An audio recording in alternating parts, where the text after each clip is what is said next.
महाराष्ट्र की राजनीति में पकड़ मजबूत करने की कोशिश में जुटे अखिलेश यादव। चुनाव ऐलान के बाद प्रदेश में दौरे के साथ ही कर दिया है प्रत्याशी का ऐलान। महाराष्ट्र में अखिलेश 18 सीटों पर ठोकेंगे अपनी दावेदारी। अखिलेश यादव के इस बयान के आगे झुकी कांग्रेस पार्टी। राहुल गांधी ने कर दिया बड़ा ऐलान। राहुल अखिलेश में यूपी महाराष्ट्र चुनाव को लेकर बनी सहमति।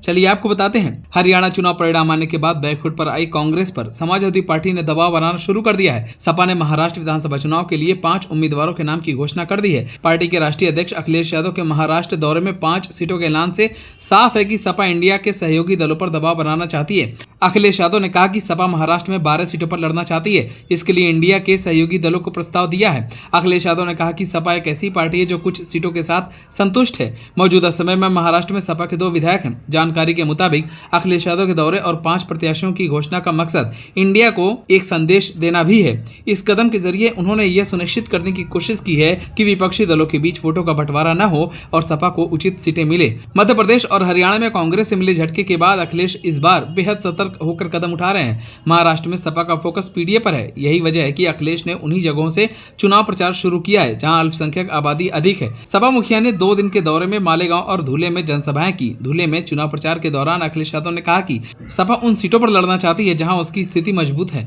अखिलेश यादव के इस बयान के बाद से राजनीति में सियासी हलचल तेज हो गई है। अखिलेश यादव के इस बयान के बाद कांग्रेस पार्टी में असर देखने को मिल रहा है। हालांकि अब सूत्रों के मुताबिक राहुल अखिलेश ने यूपी महाराष्ट्र को लेकर सहमति बना ली है। इसके अलावा राहुल गांधी, हेमंत सोरेन, तेजस्वी यादव की झारखंड विधानसभा चुनाव को लेकर भी अंदर खाने सहमति बन गई है। बस रणनीति का खुलासा बाकी है।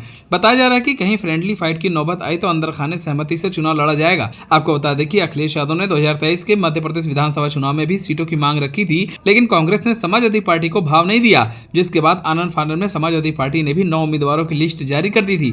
इसी तरह हरियाणा में भी समाजवादी पार्टी ने कांग्रेस से सीटें मांगी, तब भी कांग्रेस ने समाजवादी पार्टी को सीटें देने से इनकार कर दिया, जिसके बाद से ही ये शोर मचने लगा कि राहुल और अखिलेश के बीच सीट बंटवारे के चलते गठबंधन टूट सकता है, क्योंकि यूपी में भी 10 सीटों पर उपचुनाव है, जिस पर समाजवादी पार्टी पूरे दमखम के साथ चुनावी मैदान में है। कांग्रेस को यह डर है कि अगर महाराष्ट्र में समाजवादी पार्टी को जगह नहीं दी तो यूपी में हाथ धोना पड़ सकता है। आपको बता दें कि महाराष्ट्र विधानसभा चुनाव में अधिक सीटों की मांग कर पार्टी प्रदेश में अपनी भूमिका बढ़ाने की कोशिश में है। लोकसभा चुनाव में 37 सीटों पर जीत दर्ज करने के बाद समाजवादी पार्टी की कोशिश अब राष्ट्रीय स्तर पर पार्टी के विकास की दिख रही है। अखिलेश यादव महाराष्ट्र जैसे महत्वपूर्ण विधानसभा चुनाव में पार्टी को बड़ी भूमिका दिलाकर इस रणनीति को सफल बनाने की कोशिश करते दिख रहे हैं। अबू आजमी ने भी पिछले दिनों पार्टी की अधिक सीटों की डिमांड के जरिए राष्ट्रीय स्तर पर फलक विस्तार की बात कही थी। ऐसे में टेंशन कांग्रेस और एमवीए की बढ़ने वाली है। दरअसल महाराष्ट्र की राजनीति में मुलायम काल से ही अबू आजमी पार्टी का चेहरा रहे हैं। ऐसे में अब उनकी रणनीति पर गौर करना अहम होगा। आप सभी को क्या लगता है, महाराष्ट्र में समाजवादी पार्टी को कितनी सीटें मिलनी चाहिए?